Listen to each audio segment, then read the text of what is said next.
The Legend of Stickman. The town I grew up in has this guy.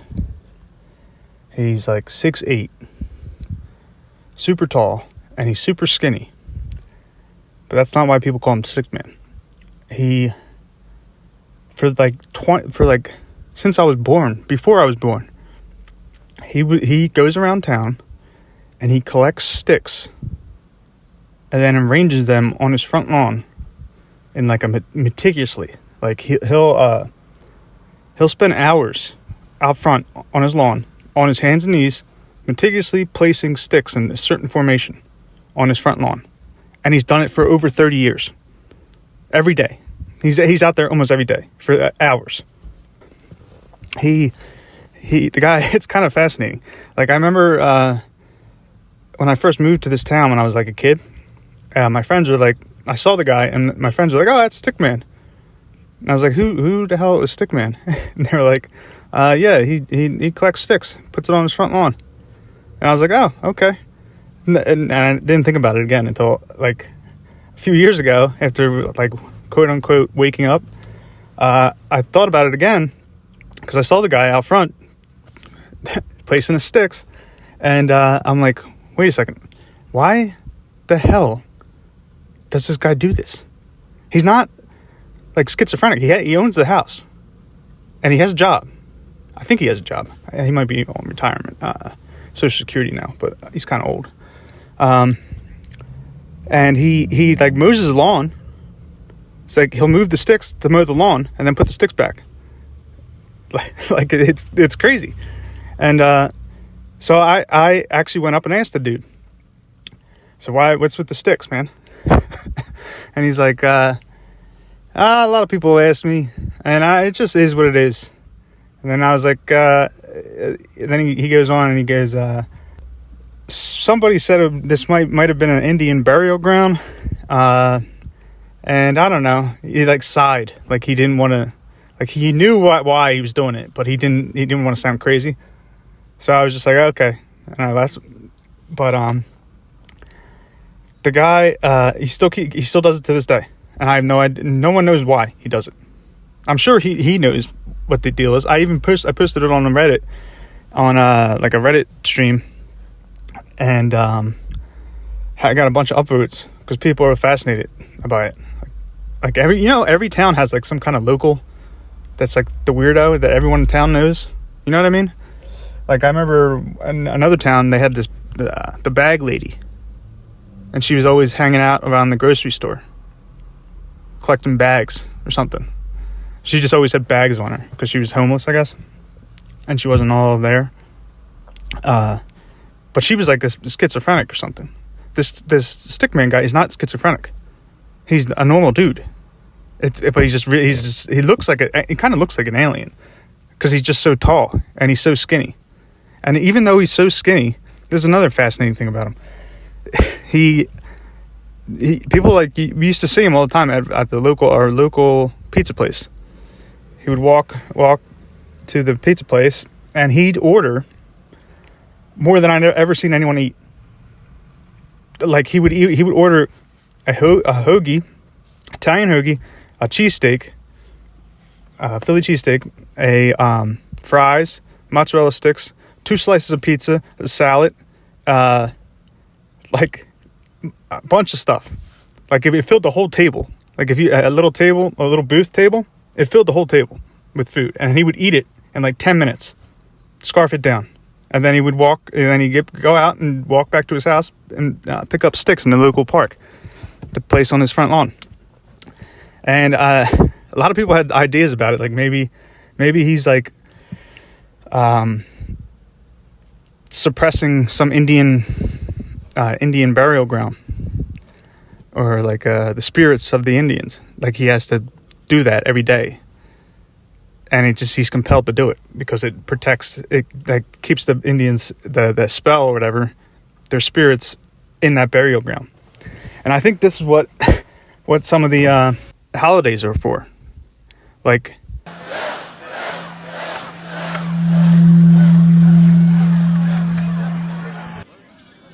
a prediction has been made, Mr. President. hear ye! Now on this February 2nd, Punxsutawney Phil, the seer of seers, prognosticator of all prognosticators, was awakened from his wintry nap at dawn on Gobbler's Knob. Phil looked to the skies and then, speaking in groundhogese, directed the president to the proper scroll, which reads, "Another winter slumbered pause so I could meet the crowd. Hard to sleep anyway when the party's this loud. I envy your energy. I envy the fun. I envy all of you and your opposable thumbs. But it's not what I feel, it's what I see and what you hear, so gather round and let me be clear. Atmosphere is a wonderful thing, and we can create our own and the weather it brings. It brings hope for the future and so much more. Maybe some Punxsutawney Phil write-in votes in 2024. But what this weather did not provide is a shadow or reason to hide. Glad tidings on this Groundhog Day. An early spring is on the way.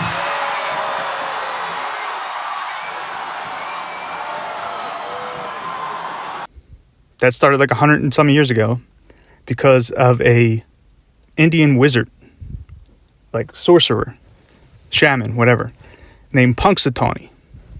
And Punxsutawney means the Lord of Flies, or the Lord of Fairies. So like a fairy Beelzebub almost. Like Beelzebub is the Lord of Flies, right? And this guy, no one could like settle Western Pennsylvania because of this guy.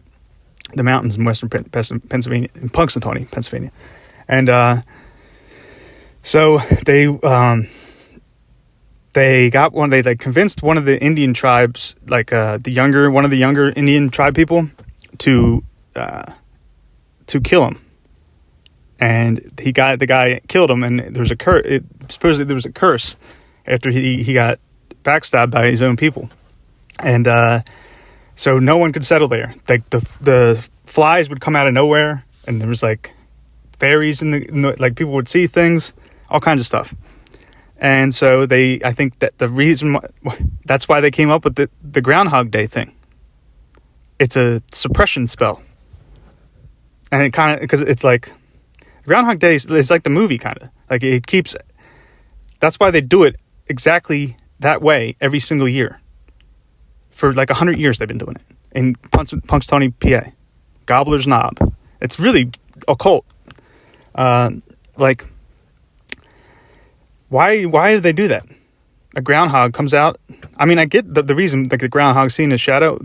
That is like would make actual sense, because like if you were an Indian, or if you were a frontiersman or a farmer or whatever, and you're going through the woods and it's like February and you see groundhog outside of its nest, that means spring is coming early, because the groundhog knows when to go out of hibernation.